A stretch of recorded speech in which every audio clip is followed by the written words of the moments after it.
Um, so it's great to have everyone today, and thanks for introducing yourselves in the chat. Um, we are here, we be the Climate Sorry. and Energy Awareness Network. Um, we are here today with Karin Kirk, who is a science journalist who works with the Climate Connection in NASA climate change. She is an expert in climate education, has been a longstanding partner of Clean, and she'll be talking about the climate and energy literacy principles today. So thanks for being. Awesome. Thanks, Gina, and thanks all of you for coming. We've been doing this webinar series for a while, a couple of years now, and every year I always think like, thank you to all of you because it's a wild ride in these topics, and it is only getting more wild. And so that makes our jobs all the more poignant, and it makes me all the more grateful for all of you because yeah, it's crazy. And so what this is to help you. We're like an anchor here to help you navigate these topics. We're here for you. We have your backs. And so that's the main gist of this. And I'm going to show you, one slice of what we've got here at Clean, and then see what else you might need and what we can help you with. But I always like to start with a quiz. I do a lot of energy analysis for Yale. And so what do you think uses more energy? And this is just not from the manufacturing point of view, just the operational point of view. An EV powered purely on coal or a regular vehicle running gasoline. What do you think? I'm trying to make it so I can see the chat, but it's not. How do I see You the have chat? to minimize your screen. Okay. Well, now I'll get the answer. So it's There's irrelevant. view options at the top. Usually you can exit Yeah, from. I don't know why it's acting very. Oh, All right. So what do I want to say that again, Gina? Sorry. there's view options at the top. And usually under that you can exit full screen. Oh, and it has a And presenter. I don't think you can do that in present mode though. That's okay. hmm. We'll just carry on. Jennifer is gasoline. I would also say I'm gonna hope gasoline as well. Yes, it's gasoline. And so, um, yeah, so one of the things, this is a piece that I just wrote that came out that's actually making the rounds. Actually, it was on an AP environmental science like teaching group, I think on Facebook. It's pretty cool because so you hear that like, and that's sort of the undercurrent of what we're talking about tonight is that like you always hear the like talking points. But they're often not true. And so in this one, I just did the math. It's really interesting math because gasoline cars are really inefficient. Internal combustion engines the vast majority of energy just wafts off as waste heat, and a little bit of the energy goes to power the wheels. Electric vehicles are the opposite. The vast majority of the energy powers the car. Then the car can use regenerative braking and add, and regain some of that energy. And so even when it's fueled by coal, an EV uses nearly 30% less energy overall. And this isn't talking about mining and drilling and pipelines and things like that. Just within the car itself, and the electricity generation that feeds the car. So pretty cool math. Nice quantitative skills here, and that's another theme. Also, if there's less energy, then you bet there's lower CO2. And the cool thing about this too is as the energy gets cleaner, it also gets more efficient. Win-win. And so, as if you live in Washington State, where your energy comes mostly from hydropower, then an EV is like a really good deal energy-wise, like 3/4 less energy. So amazing. So we have things to be hopeful for. So what we're here for, to help you teach about climate and energy in whatever context you're doing it, in a science class, in a non-science class, formally, informally, whatever grade level, whatever environment, we're here for you. We have this foundational set of web pages called the Climate and Energy Literacy Principles, and they're to help you sort of give you some anchor points as you teach and organize your teaching, also some references and things like that, sort of the foundation for teaching about climate and energy.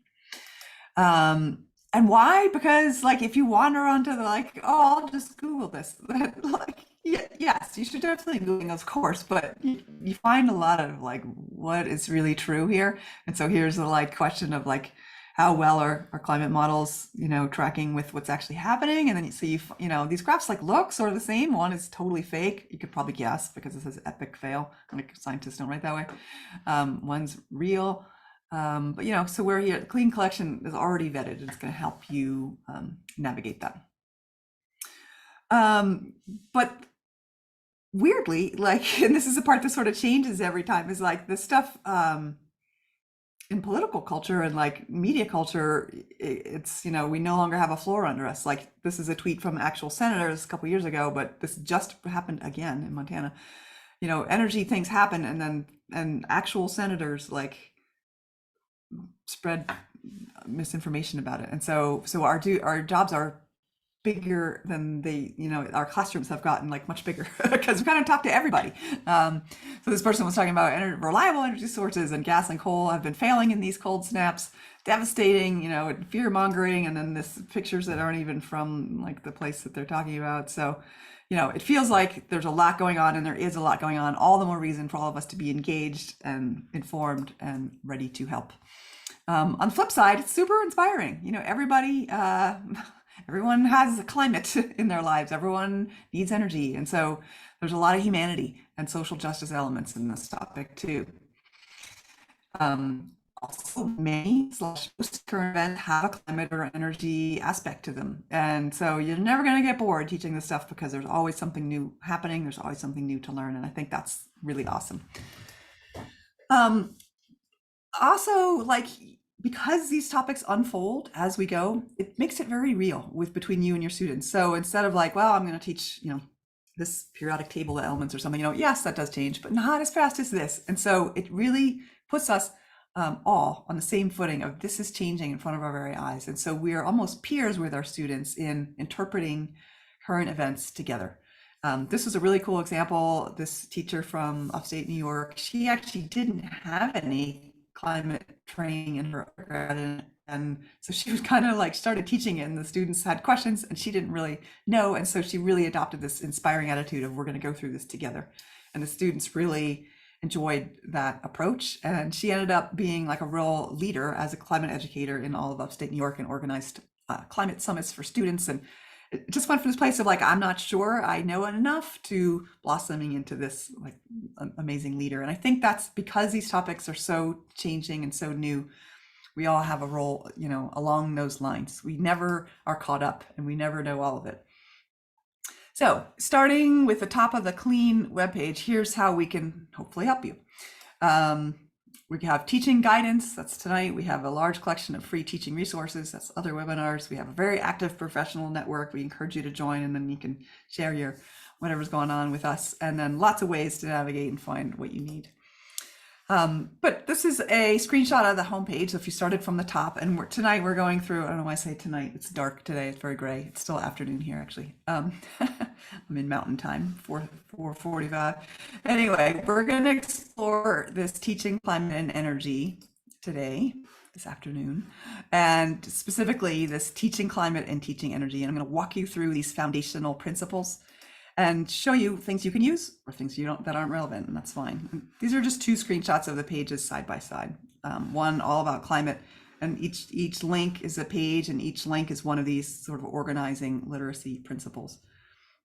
Side note, the principles are being updated. Just what I was saying, everything's always updated. So by next year's webinar, we'll have fresh principles to talk about. But this part doesn't change too much. So these pages are all organized the same, which is nice. You can jump around and know where you're at. So it starts with these titles are actually statements that help clarify, I think, what's going on. Then in these boxes, you can expand them. It sort of goes through the real details. But then below that is like a English, an easier summary. And then scrolling down the page, what is this? Why do students need to know this? What's important about it? What could be confusing roadblocks? Basic teaching strategies. And then we get into some examples from the Clean collection of like, here's some ways to really dig in and teach this. And these are just a few examples. Of course, there's many hundreds in the collection, but you get a sense for ways other people have taught it. More examples, and they're broken out by age level, grade level. And then these buttons will take you right to the collection for that topic at those grade levels. So they kind of dive you right into the search. Okay, so given that, I was going to say walk. We're actually going to jog through these principles and what are they? And remember that this is a pick and choose thing. You take the ones that work for you. You don't need all of them. But we got to start with the sun. So we're going to start with climate, and you start with the sun. With energy, honestly, you start with the sun too. The sun drives everything. The sun is the far and away primary source for energy in Earth's climate system. Like it really does drive everything. And I love that you get like one sentence into the literacy principles before you encounter your first talking point. Does that mean the sun is causing our current climate warming? No, it's the primary source of energy, but it's not the only thing. So greenhouse gases and the chemistry and composition of the atmosphere is another big thing. And so are the oceans, and so are life and biological activity. There's lots of things, and so are humans. So the sun is at the center of it all, but it's not the only thing. And so we really like this graph. This is sort of showing the red line is the temperature, very familiar looking graph, ever steepening.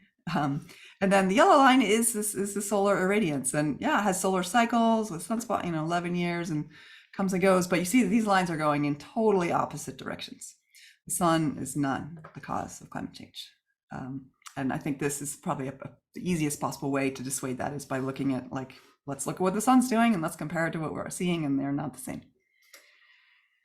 So what is going on if it's not just the sun? The climate is complex. It's regulated by complex interactions with the different components of the Earth system. So that means the atmosphere, what's the basics of the greenhouse effect, how do Earth systems interact with each other? Of course, the oceans, ice, land, biology, feedbacks. How do things like a thing will start going and then it can go on itself more, like it reinforces itself, or it can kind of dampen itself out. What is the carbon cycle? A really great thing to teach because it's like classic kind of biology, but then it also really relates to what we're doing with energy today. So yeah, the climate is like all these gears turning at once, the sun, the oceans, everything else. Life is an integral part of climate. Right from the very beginning of Earth's history, life had a role in shaping the atmosphere, and the atmosphere has a role in shaping life. It's this beautiful balance that goes back and forth.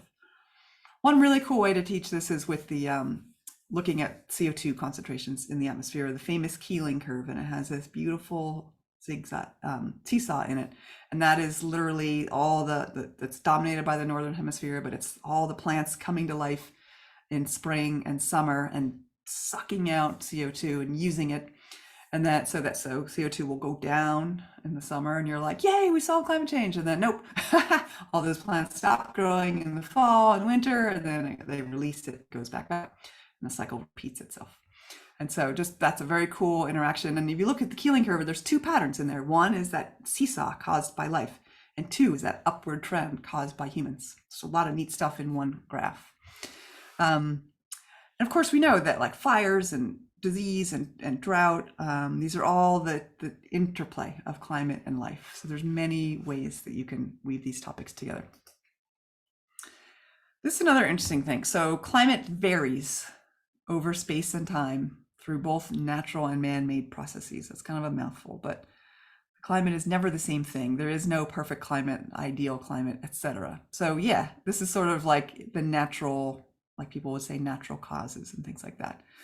And this is really the most persistent piece of misinformation that in red text here. The climate has changed in the past, therefore it can't change now. Like we've all heard this, and our students, if they haven't heard it yet, they're going to. And so it's a great idea to kind of inoculate your students now to say, you're going to hear this, and what do you think? How can you explain that? I like to use these sort of parallel analogies. So lots of things have more than one cause. So forest fires occur naturally, and you can also light a forest on fire. So if you put that in the framing of climate change, just because forest fires occur naturally, it doesn't mean that arson is impossible, right? You can rephrase that. I use the lawn sprinkler, like it can rain, or I can turn on the sprinkler. Both of them are going to make the lawn wet. They both can be true.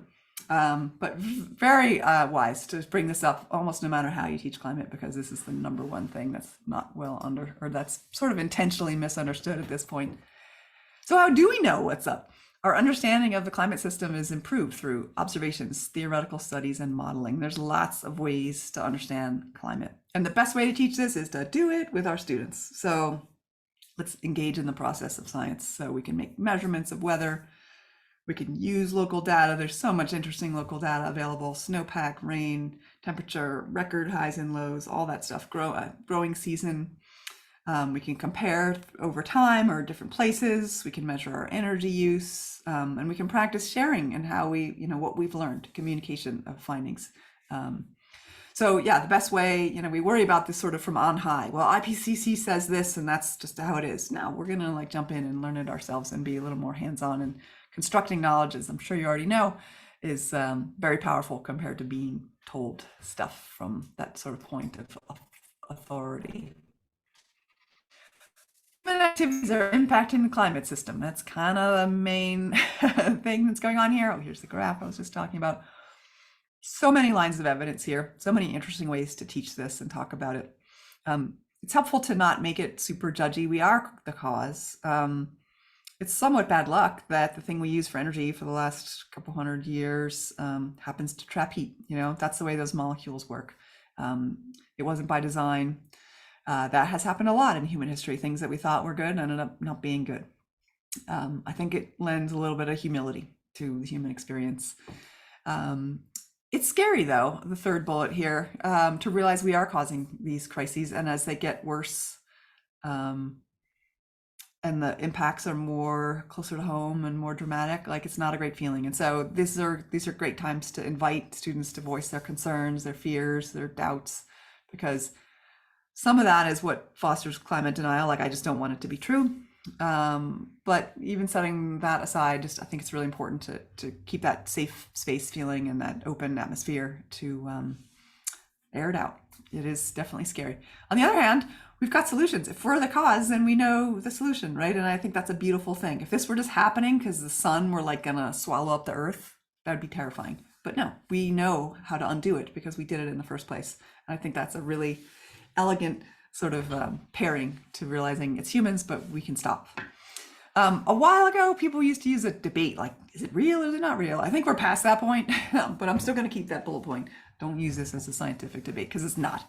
That was overrepresented for a long time, but it's not. This is very easy to demonstrate through lots of different ways.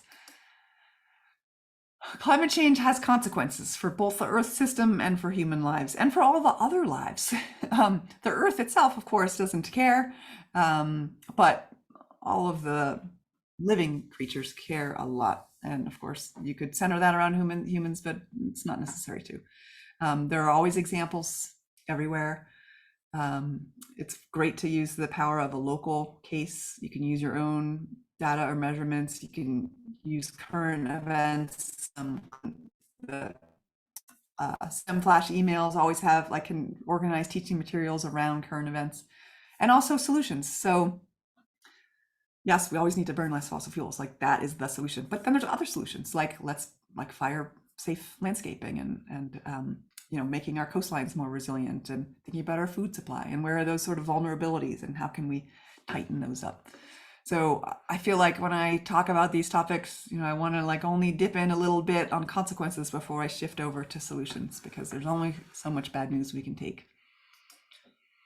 Which brings us to this. Humans can take actions to reduce climate change and its impacts. Thank goodness. So this is the guiding principle for informed climate decisions.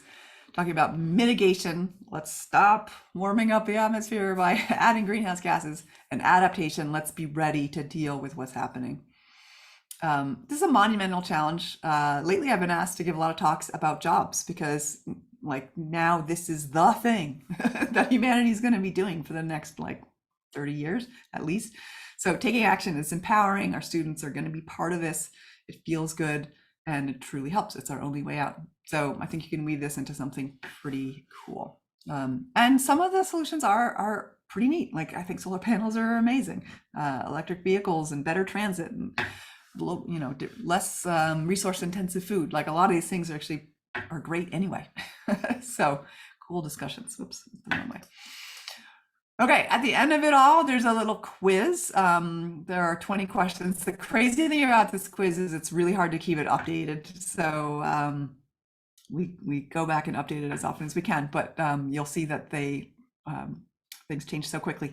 But anyway, so this is kind of almost a tutorial and a quiz, because when you get into the questions, so how fast we need to stop burning fossil fuels to limit temperature rise to 2 degrees, the show explanation thing actually it gives you the answer, but it really explains what's going on. And then it shows you the clean resources that are linked to that.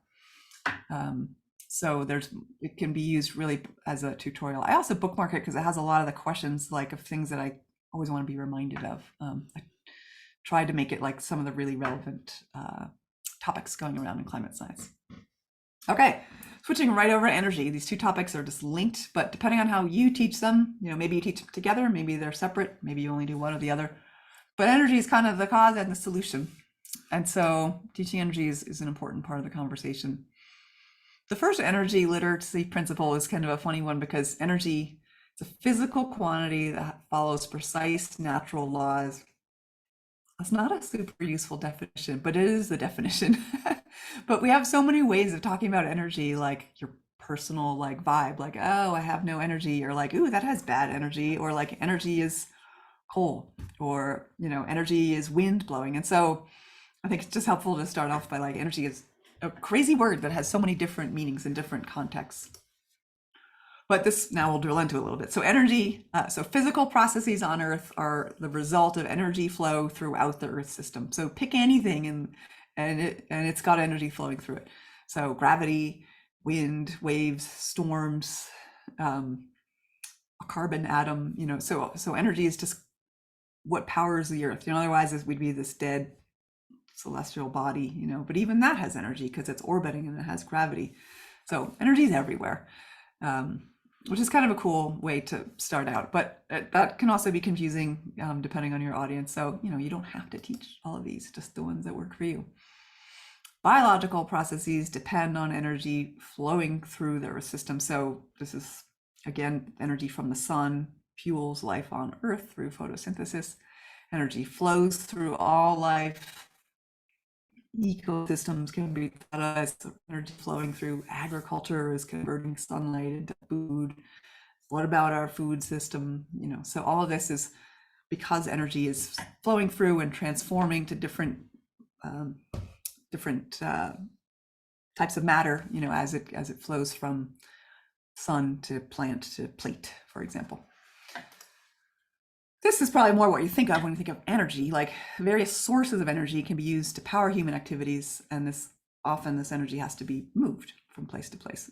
Less so now that we're making energy on our rooftops and more locally. So that's kind of cool. Every year when I give this webinar, I update this graph. I'm always very eager to report like how it's changed. And so this green slice for renewable energy was 12% last year. It's 13% this year. It was, I think, it might have been 9% when I started giving these webinars. Let's just say it's going up around 1% a year. That's still kind of small, right? So I just changed the bullet. So from 80% to 79%. So it's still like, okay, there's this reality of fossil fuels are still the main thing powering society. And as much as we plan around that, that is still true. And so this is like a math problem, right? And so this is where it's important. We have so much focus on this little green triangle here, but we got to remember that there's still a lot of fossil fuels floating around. And I think it's important math to keep in mind. But there's, this is going to be, our lives are going to be organized around this for the next couple generations. But this graph is going to change dramatically, is changing. And there's so much engineering, design, problem solving, economics, so many jobs. I mean, this is really where it's at. We're living in a very exciting time for energy. So I think it's a really cool topic, and the more students understand it, the better off they're going to be. Energy decisions are influenced by a lot of things. Just go on Twitter. Economic, political, environmental, social factors, complicated stuff. And like, we know we want to have cleaner energy, so why can't we just switch? Why can't we just switch? A lot of reasons. But I mean, we're switching, but it takes a while. And why does it take so long? So these are really interesting discussions. Now we've maybe left a little bit of the traditional STEM type classroom, and this can be political science, it can be social studies, it can be student clubs, your recycling club, your green energy club, whatever it is, your more advocacy roles. Super interesting stuff here. I love a quantitative approach, and I like role play and case studies and like stakeholders. It's very woven together, and it's very complex. It's very real. If our students can learn how to navigate this, they're going to be way better off, because man, the world's complex, isn't it? How much energy do we use? The amount of energy used by humans depends on many factors. So, energy, there's the type of energy, and then there's the how much energy. But the amount of energy is really a fun one to play with. People have all kinds of misconceptions about things that they think embody a lot of energy versus not so much. It's really fun to measure. This is all about quantitative skills, and they have these little things you can plug into your wall, and then you plug your device into it. It has a readout, and it tells you the amount of energy, and that's like stuff like that is so fun, because you're going to be surprised by how much energy is used by different processes. So charging your phone fully is less than a minute of hot shower time. I think that's kind of a cool comparison. So lots of ways to learn about the quantity of energy. But then energy affects our lives in all kinds of interesting ways. So the quality of life is affected by energy choices, and energy has both positive and negative impacts on societies. Again, we're in these like more social rich aspects of this, less strictly STEM. But if we think about energy use in our own lives and our societies, you can see that there's good and bad aspects to it. And it's different with location and different by different countries. And so you can look at American energy use compared to other places, or within the US, you can look at sources of energy use in one place or another. The geopolitical stuff that's like really happening right now with natural gas. America is producing a ton of natural gas. Should we ship more of it overseas? Should we taper that back? Is it going to displace coal? It's like multi-dimensional stuff. I think really fun, because it's open-ended and it's problems we're currently solving. It's very real. And social justice interconnected all the ways, so many ways, right? The pollution is very disproportionately affecting Black and brown communities, but every society needs energy. And so how do you balance that? There's some really great, rich conversations, very real. And I, as much as I like the straight and narrow number stuff, I also like this stuff where there's all kinds of interesting answers. Okay, and we get a quiz, same thing, energy literacy quiz at the end, same format. You can use these to explore topics, not strictly as an assessment. Okay, so that's it for the literacy principles. Just do a quick time check. We're right at the end. So just a few things in the CLEAN website that you'll find if you're looking for other resources. This slide is way too much stuff because I crammed it all in there. This educator's toolbox is a nice place to go. So we did the top two ones here, teaching climate, teaching energy. But teaching climate energy for elementary school ages, also the culturally relevant climate teaching. I also like the climate mental health. These are some new modules. So ways to really move laterally in your climate teaching. It's not just about greenhouse gas chemistry, it's about humans and cultures and things like that. So some very cool resources in here to just poke around and explore. Oh, and the managing controversy. So if you feel like you're getting pushback or you're worried about that, this page has very specific ideas for how to manage that. Please be involved. You are involved. You're here. Thank you so much. Lots of ways to be involved. The CLEAN network has a very lively email list, very supportive, very inquisitive. Weekly teleconferences. We have a great time at professional meetings. Definitely be part of the posse. STEM Flash emails are great. You get a little reminder and some cool resources. Please suggest a resource. We're always building the collection. Tell us what you think is cool. Maybe you wrote it. Maybe someone recommended it to you. We're always eager. At the webinars, you're doing that right now. The CLEAN Ambassador Program, we'd like to support teachers helping us spread the word about CLEAN.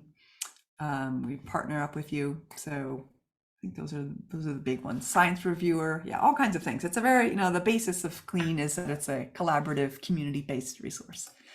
So thank you for being here. Thank you, Dina, for hosting. I'm going to stop the share so I can see the chat, and I'd love to have any questions that might be burning in your mind. Thanks, Karen. That was awesome. Eric is just echoing that the weekly Tuesday meetings that you just mentioned are a great way to get connected in the community, and everyone is welcome to Yeah. join at any time. So thank you for calling that out. Uh, Patty was just saying that Renewable Energy Alaska Project gives away meters actually. Oh, Which is yeah. a fantastic resource.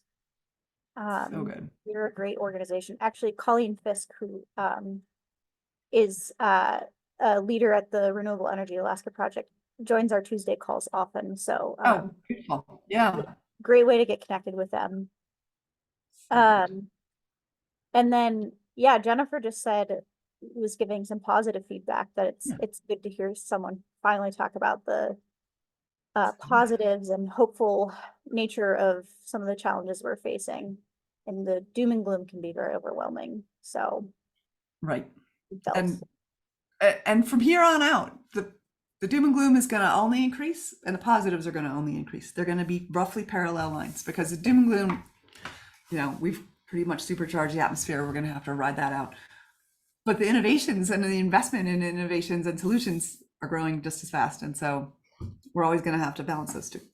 yeah. And I'm gonna put a link to the mental health pages that Karen mentioned that are new that actually specifically target how to Yeah. overcome the doom and gloom. I'll put that in the Yes. chat. Yep. And as you're doing that, Gina, I think one of the interesting things in today's discourse where people are like bashing the doom and gloom, like electric cars don't work in the cold, like nonsense, right? Norway is the country that has adopted electric cars more than anybody. But that squashing of the hope of solutions, that's a uniquely new thing in climate discourse. And I mean, it's just wrong. But so it's kind of sad. Like what a unfortunate worldview to like take these brilliant new solutions and tell lies about them.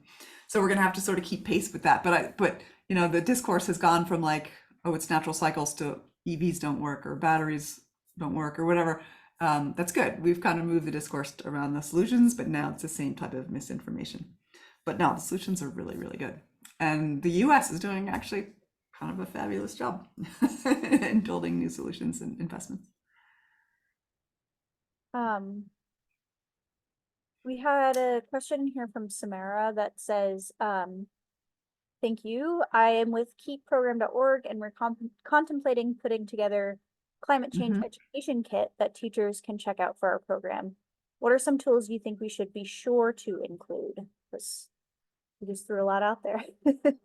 Yeah, I would start with the I really like the educators toolbox page, and then depending on if it's more around climate change, you could do the climate literacy pages and then the collection itself. Maybe what would you say, Gina? I think those are the three like pillars of starting points. I would say those are pillars, and the good thing that's really important to understand about the climate literacy principles is that they can be slightly overwhelming when you first look at them, but they really are like the foundational pieces that you need to know to teach, or that students even need to learn to truly understand climate change. So just it's always helpful to break them down, and Yeah. they are seriously the most foundational thing. So if you're looking for a place to start, that is the best place to start. Oh, cool. Oh, nice. I like that. Yeah, I Physical. like that too. Yeah. We had uh oh yes, Holly in the Q&A said my school had stayed away from this topic due to doom and gloom. I want to create a positive solution based Yeah. course. It is integral. Totally. Right, and like, oh, that's so sad. I mean, I get it, it's doom and gloom, but you just call the course climate solutions instead of climate change. And then you can teach the same basic course. Because yeah, I think we've really turned a corner in the last, I would say, 2 years, that now, the Inflation Reduction Act being the linchpin in this, and that now we're seeing these investments all around the country, and they're all different types of things, and it's pretty great. And sometimes topic gets divided along political lines, and when you look at the solutions, they're not at all divided along political lines. It's really all encompassing. It's really helping kind of bring us back together. Not that I'm thinking that we're really gonna like be one team, but they're at least really bipartisan solutions. And so I think it's a way to sort of sidestep some of this. And yes, for Globe, totally.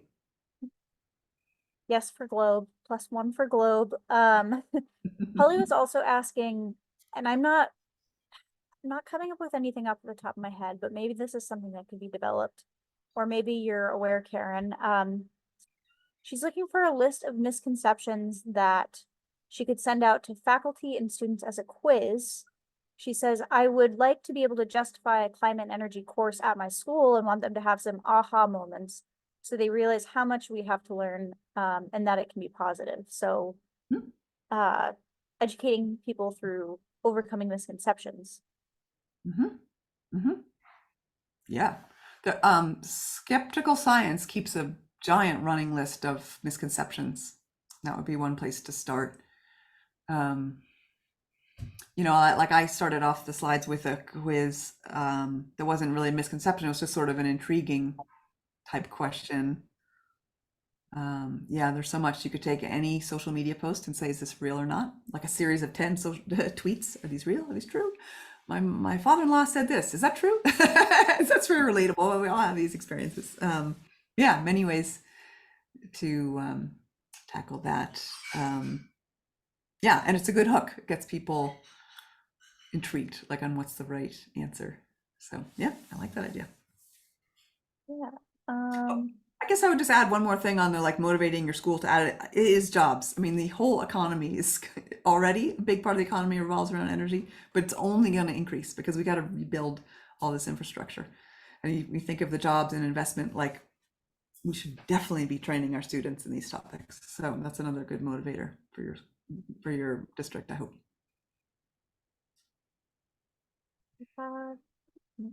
Lots of questions. I know it is 5:09 Mountain Time, 7:09 Yeah. Eastern Time.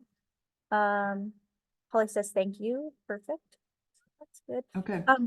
I wanted to put, I forgot to do this. I wanted to put the clean email in the chat. Oh yeah.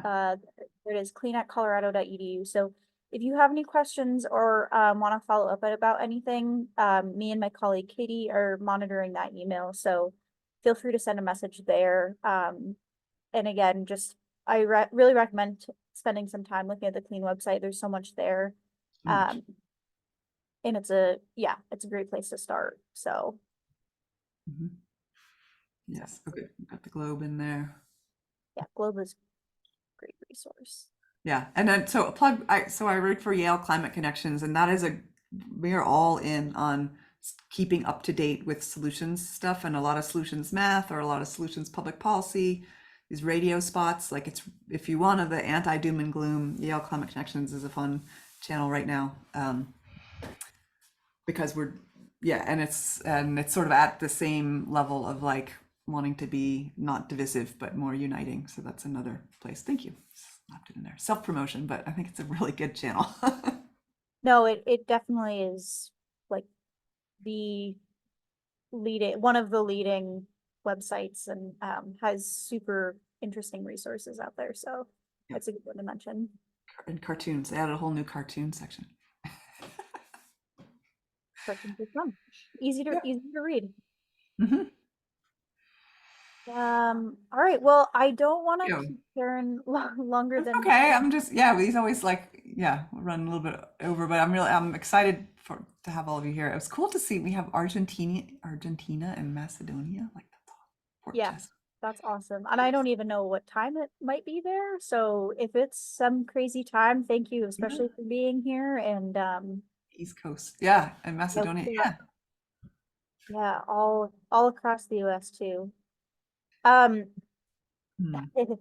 yeah, Gina is asking about when will the updated principles be shared? And someone asked me that yesterday actually, and I have not heard the latest. You can be rest assured that we'll be making many announcements about Yeah, it. we'll be right. Follow us on social media or are on the clean listserv. We'll definitely be making announcements about it there. Right. It'll take us a little while to catch back up. Like once they're released, then all you think of all the supporting structure we have around the literacy principles, that's going to take us some serious work to retool everything. But we're thrilled because it's time. Like even just reading through them just now, I'm like, some of these I think are ready to be updated. Like the climate affects humans. Like, well, yeah, but what about trees and Uh, fish. Nice. for young people, absolutely. I'll have to Yeah. read that No, resource. it's all about young people. I swear, they're like such a big part of the solution, and by necessity. So it's pretty exciting. Thank you, Patty. You showed a few different good resources in Really here. good stuff. Yeah. Great. Well, folks can continue to connect with us on that Get Involved page. I put the link in the chat, or again, like I said, email us. Karen has There's a my ton. Oh yeah, great. That's Karen's email. Thank you. And we also have many recorded webinars on our website too that Karen has led in the past. So if you want to hear more about her resources and get some more of her knowledge, definitely check out those other webinars as well. yeah. Great. Well, thanks Awesome. everyone. Yeah, thanks for all the ideas. I always leave these feeling like buoyed by all the work you're doing. So thanks to everyone. Thanks all. We'll see you next year where that graph will say we're up to 14% renewable energy. There you go. Awesome. Thank you all. Thanks, Okay. Karen. Good night, everyone. Good afternoon, whatever time.